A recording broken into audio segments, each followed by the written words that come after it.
bilbilli keenya yookiin appilikeeshiniin kamillee iimeelii yookiin jiimeelii bilbila irraa yoo hin qabaanne ta'ate nu hojjechuu hin danda'u. Oh my God! Wow!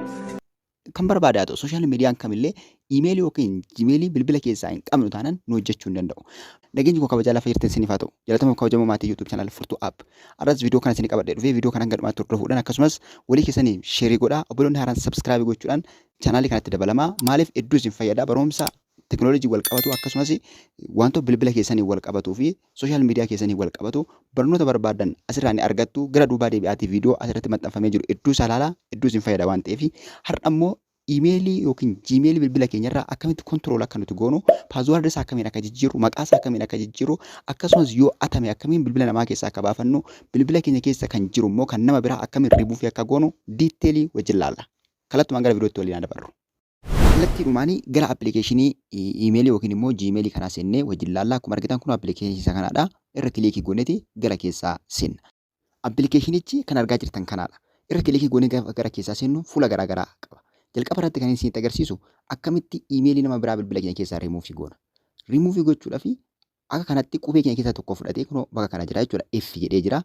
Kun maqaa iimeelii keenya keessaa tokko fudhatee isa jalqabaa jechuudha. Qarqara garanaa sarara sadiitu jira. Sarara sadii sanarra tuttanii gara keessaa seentanii sanaan booda siiting iddoo kanatti kilikii gochuudhaan ammallee gara fuula duraatti deemtu. Kanaan booda iimeelii bilbila keessa jiru sillee hunda isaa diiteelii isinii fiduudhaanii akkanatti isinii fida. Sarara sadii siiting kan jettu fuuldura jirtu irra kilikii gootanii manaaj akkaawunti iddoo kanatti kilikii gootu. Gaafa isin manaaj akkaawunti irratti kilikii gootan manaaj kanatti gochuu barbaadde iimeelii manaaj gochuu barbaadde filadhuedha. Iimeelii manaaj gochuu barbaadde yookiin rimuuvii gochuu barbaadan filattu. Fakkeenyaaf iimeelii kanaan rimuuvii gochuu barbaade. Iimeelicha irra kilikii gaafa isin gootan fuula kana isinii fida.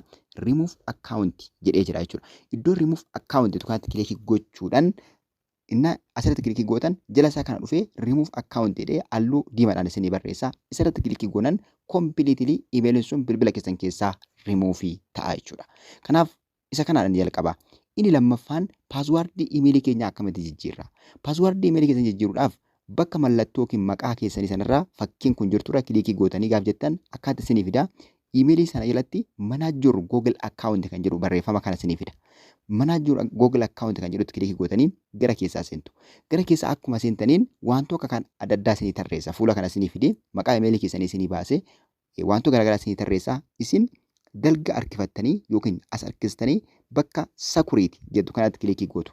Bakka sakuriiti jettutti kilikii gootanii jala isaa kana dhuftu jechuudha. Asii ol harkifattanii gara gadii kana dhuftanii bakka paaswaard jedhutu jira. Wantoota garaagaraatu jala jira. Uumaattuu bu'uun isin hin barbaachisu. Iddoo paaswaard jettu kanatti kilikii gootu.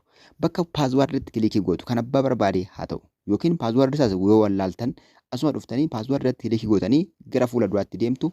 Kanaan booda bakka fuula kana isinii fidee paatarnii yookiin fiingar piriintii bilbila keessanii isin gaafata. Fiingar piriintii yookiin immoo paaswaardii yookiin paatarnii bilbila keessanii banachuudhaan gara fuula duraatti deemuudhaan isin dabarsuudhaan bakka isinitti paaswaardii arabaatti galfattan isinii fida. Asitti paaswaardii arabaa jalqaba irratti galfattu lammaffaa irratti isuma deebistanii gashitu. Kanaan booda iddoo konformii paaswaardii kanatti paaswaardii isuma jalqaba gashitan sana fiddanii galfattu jechuudha. Fakkeenyaaf irratti peesti godheen paatarnii yookiin paaswaardiin qopheeffadhee irratti peesti godheen isin agarsiisa. Lachan isaatti paaswaardii wal fakkaataa isaa edda galfattaniin booda jala isaa kana dhuftanii cheenjii paaswaardii jettuun. Cheenjii paaswaardii gaaf jettaniin paaswaardiin iimeelii keessanii guutummaatti jijjiirama jechuudha. Dhumaadha jechuudha. Kanaan booda paaswaardii cheenjii successful isiniin jedhee akka kanatti isinii fida jechuudha. Kun isa lammaffaati. Inni sadaffaan akkaataa itti maqaa yookiin iimeeliin keenya maqaa iimeeliin keenya ittiin kireetii ta'e yookiin maqaa iimeelii keenya akkasitti jijjiirru wajjin laalla. Ammallee piroofaayilicha irra kilikii gochuudhaan bakka manaaj akkaawunti yookiin Google akkaawunti irratti kilikii gootanii gara keessaa seentu. Gara keessaa akkuma seentaniin bakka parsonaal jedhu kanatti kilikii taasistu. Parsonaal irra kilikii gootanii asii ol harkifattu. Parsonaal irratti kilikii gootanii asii ol harkifattanii iddoo neem jedhu bakka neem jedhu kana dhattu jechuudha. Bakka neem jedhutti kilikii gootanii gara fuula duraatti deemtu. Neem iddoo kilikii taasistaniitti gara fuula duraatti isin dabarsaa gara fuula duraatti deemtu. Eddanni akka kanatti ammallee akka kanatti nuu fidee bilbila keenyarraa maqaa ittiin kireetii ta'e akka kanatti nuu fida. Ammas bakka maqaa iimeelii sanaa irratti kilikii gootanii gara fuulduraatti deemuudhaan maqaa iimeelii sanaa jijjiirtu jechuudha. Jalqaba irratti first name jedha. First name kan barbaadan akkasumas last name maqaa abbaa keessanii maqaa keessan barreessitu. Fakkeenyaaf Furtuu jedhee isa lammaffaa irratti immoo app jedheen furtuu app jedheen barreessaa jechuudha. Kanaaf maqaa keessanii maqaa abbaa keessanii erga barreessitaniin booda jala isaatiin save jedhee waan jiruuf bakka save sanaatti kilikii gootanii salphumatti sirreeffachuu dandeessu. Maqaa iimeelii keessanii as dhuftanii sirreessitu jechuudha. Kan jalqabaa irratti maqaa keessan, kan lammaffaa irratti maqaa abbaa keessanii erga barreessitaniin booda save gochuudhaan maqaa iimeelii keessanii completely jijjiiruu dandeessu. Kanaan booda keessaan next jettanii ammallee gara duubatti deebitanii arfaffaa irratti akkamitti bilbila itti idaana yookiin bilbila irra jiru akkamitti irraa jijjiiruu dandeenya kan jedhu wajjin ilaalla. Irratti ammas bakkuma suura keessan irratti kilikii gootanii bakka manage account jedhutti kilikii gochuudhaan gara keessa adda seentanii booda iddoodhuma personal jedhu sana dhuftanii personaalii jala isaa asii ol harkifattanii phone number kan jedhutu jira. Phone number yookiin recover phone number jedha. Iddoo phone number jedhu kanatti kilikii gootanii bakka phone number jedhutti kilikii gootanii gara fuula duraatti deemtu. Phone number irratti kilikii gaafa isin gootan fuula duraatti isin dabarsa. Phone number kan jedhu kun bakka kana jira. Irratti kilikii gochuudhaan gara fuula duraatti deemtu jechuudha. Xiyya fuuldura isaa jirtu irratti kilikii gootanii gara fuula duraatti deemtu. Gaafa gara fuula duraatti deemtan fuula akka kanaa search godhee yookiin rotate godhee isinii baasa. Iddoo add number jettutti kilikii gootu yookiin add now iddoo jettu kanatti kilikii gootu jechuudha. Add now irratti kilikii gootanii gara fuula itti aanutti yookiin gara fuula duraatti isin dabarsa. Fuula duraatti isin dabarsee ammallee finger print yookiin immoo paatarnii bilbila keessanii isin gaafata.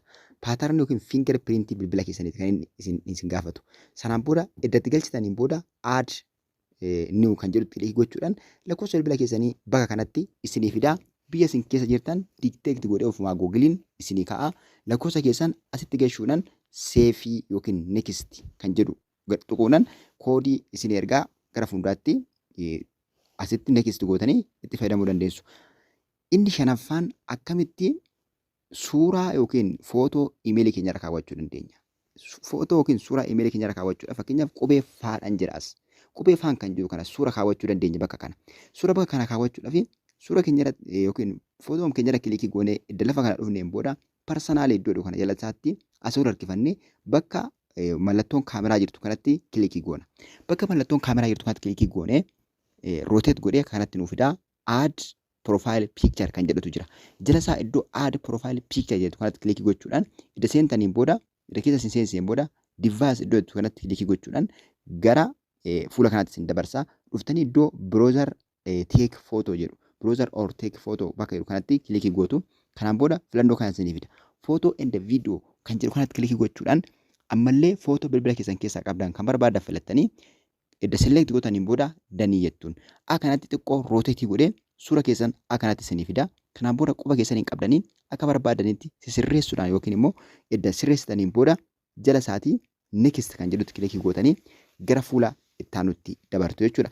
Next gaafa isin jettan fuula kana isinii fidee save profile photo jedha. Save profile photo gaafa isiniin jedhe profile photo save godhe jedha waan ta'eef irra kilikii gootanii salphaatti save godhattu. Akka kanatti suuraa iimeelii keessanii jijjiirrattu jechuudha. Kun akka kanatti jijjiiramee jira completely.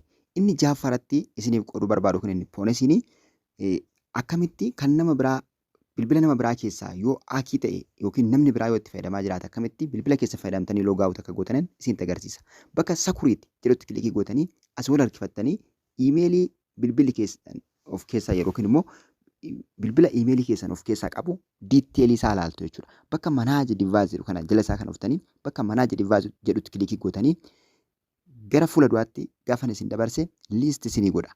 Iimeeliin keessan lafatti inni seefii ta'ee jiru bilbila inni keessa jiru hunda isaa isinii fida.